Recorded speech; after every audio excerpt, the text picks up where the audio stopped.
తీర్చారు. ఐఎంజీపై అర్ధరహిత ఆరోపణలను ప్రజలు నమ్మే స్థితిలో లేరు. టీడీపీ జాతీయ అధికార ప్రతినిధి కొమ్మారెడ్డి పట్టాభిరామ్ మీడియా సమావేశం. And senior international director of IMG Academies, Jamal Pritchard renewed their commitment to the Hyderabad project. వీరందరూ కూడా ఎస్ హైదరాబాద్ ప్రాజెక్టుతో మా కమిట్మెంట్ కొనసాగుతుంది. హైదరాబాద్లో ప్రాజెక్టు మేము పూర్తి చేసి తీరుతాం. యుఎస్ఏలో ఉన్నటువంటి మా ఐఎంజీ ఫ్లోరిడా సహకారంతో హైదరాబాద్ ప్రాజెక్టు మేము పూర్తి చేస్తామని చెప్పి వాళ్ళు ఇంత నేరుగా ఇంత స్పష్టంగా స్టేట్మెంట్ ఇస్తే సిగ్గుందాన్ని కనీసం మీకు ఇన్ని పచ్చి అబద్ధాలు చెప్పడానికి? ఐఎంజీ ఫ్లోరిడా వాళ్ళు మాకు సంబంధం లేదని చెప్పారా? ఇదిగోండి statement, official statement from IMG Florida which was given by its senior vice president Ted Meekma and their IMG East chairman Andrew Krieger. Can you deny this? Mr. Sajjala Ramakrishna Reddy, can you deny this statement? ఇంత నిస్సిగ్గుగా ఎన్ని పచ్చి అబద్ధాలు మాట్లాడుతూ ఉన్నారో రాష్ట్ర ప్రజలందరూ కూడా అర్థం చేసుకోవాలి. ఆ రోజున ఐఎంజీ ఫ్లోరిడా వారి భాగస్వామ్యంతో మన దేశంలో ఏర్పాటైనటువంటి ఐఎంజీ భారత, ఆ ఐఎంజీ భారత కంపెనీతో ఆనాటి ముఖ్యమంత్రి చంద్రబాబు నాయుడు గారు ఒప్పందం చేసుకున్నారు. ఐఎంజీ ఫ్లోరిడా వారి పూర్తి సహకారంతో వారి భాగస్వామ్యంతో ఏర్పాటైనటువంటి ఐఎంజీ భారతతోనే ఒప్పందం చేసుకున్నారని చెప్పి స్వయంగా ఐఎంజీ ఫ్లోరిడా వారు ఇచ్చినటువంటి స్టేట్మెంట్ టెడ్ మీక్మా. ఇది నిజం, ఇది వాస్తవం. అంతేగాని మాకేమీ సంబంధం లేదు అని వారు ఏ రోజు కూడా చెప్పలేదు. వారు ఆ రోజున నేరుగా ఆనాటి ముఖ్యమంత్రి రాజశేఖర్ రెడ్డి ఎవరైతే ఈ భూ కేటాయింపులను రద్దు చేయడానికి ఆయన పనులు ప్రారంభించి అల్టిమేట్గా దుర్మార్గంగా రద్దు చేశారో ఆయనకే నేరుగా వెళ్ళి చెప్తామని చెప్పి ఆ రోజున అపాయింట్మెంట్ కూడా కోరితే ఆ రోజు ఇవ్వకుండా అత్యంత దుర్మార్గంగా రాష్ట్రానికి మంచి జరిగే ప్రాజెక్టులు ఏవి మీకు అక్కర్లేదు కదండి. ఎంతసేపు వ్యాన్ పిక్ వాళ్ళకి ఎంత దోచిపెడదామా, లేపాక్షి నాలెడ్జ్ హబ్ మీరు చేసినటువంటి భూ కేటాయింపులన్నీ కూడా అవినీతి కుంభకోణాలే కదా సజ్జల రామకృష్ణారెడ్డి. మీరు రాజశేఖర రెడ్డి గారు చేసిన కేటాయింపులేంటి, ఇవాళ జగన్ రెడ్డి చేస్తున్నటువంటిది ఏంటి? ఆనాడు ఆయన వ్యాన్ పిక్కి లేపాక్షి నాలెడ్జ్ హబ్బులకి 1000 ఎకరాలు దేనికి దోచిపెట్టాడా? ఏం అభివృద్ధి కార్యక్రమాలు జరిగాయి ఇప్పుడు ఇవాళ అక్కడ? అందుకు గదు సిబిఐ ఈడీ కేసులు పెట్టింది. ఇవాళ జగన్ రెడ్డి చేస్తున్నది ఏంటి? సోలార్ పవర్ పార్కుల పేరుతో 1000 ఎకరాలు షిరిడి సాయి ఎలక్ట్రికల్స్కి, అరబిందోకి ఇష్టానుసారం దోచిపెట్టేయటమే కదా. అవి కదా అవినీతి కేటాయింపులు అంటే.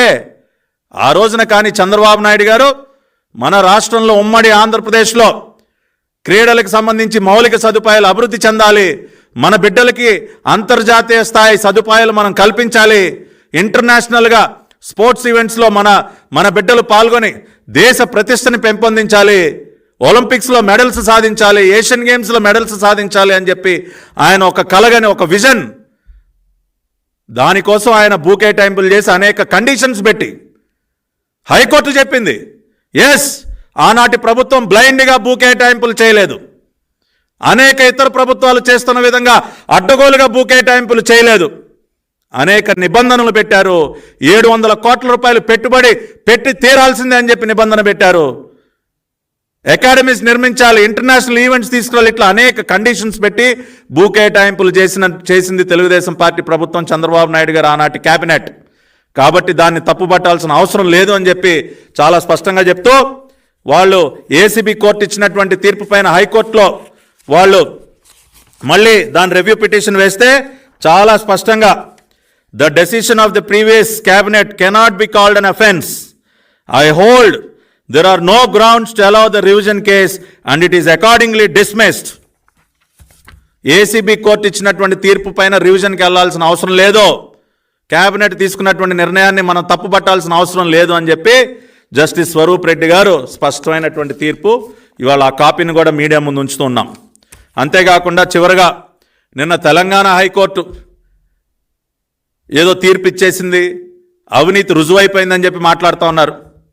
తెలంగాణ హైకోర్టు ఇచ్చినటువంటి తీర్పు ఏంటండి?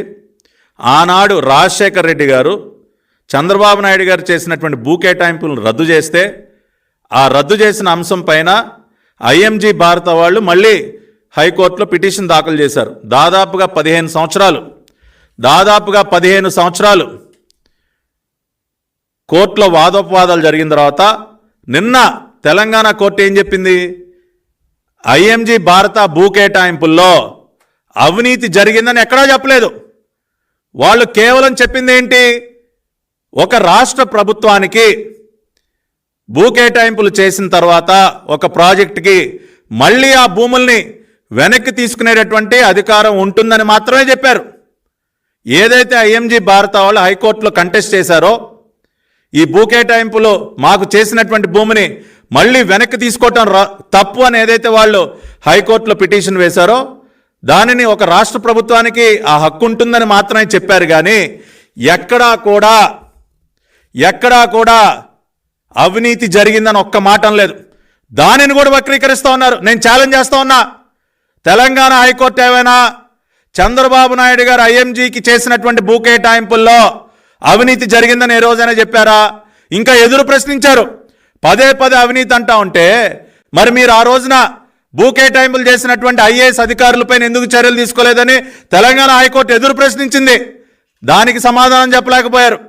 కాబట్టి ఇవాళ ఒకదాని తర్వాత ఒకటి వీళ్ళు చేస్తున్నటువంటి తప్పుడు ఆరోపణలు ఏవైతే ఉన్నాయో అవన్నీ కూడా పచ్చి అబద్ధాలని చెప్పి దయచేసి రాష్ట్ర ప్రజలందరూ కూడా అర్థం చేసుకోండి.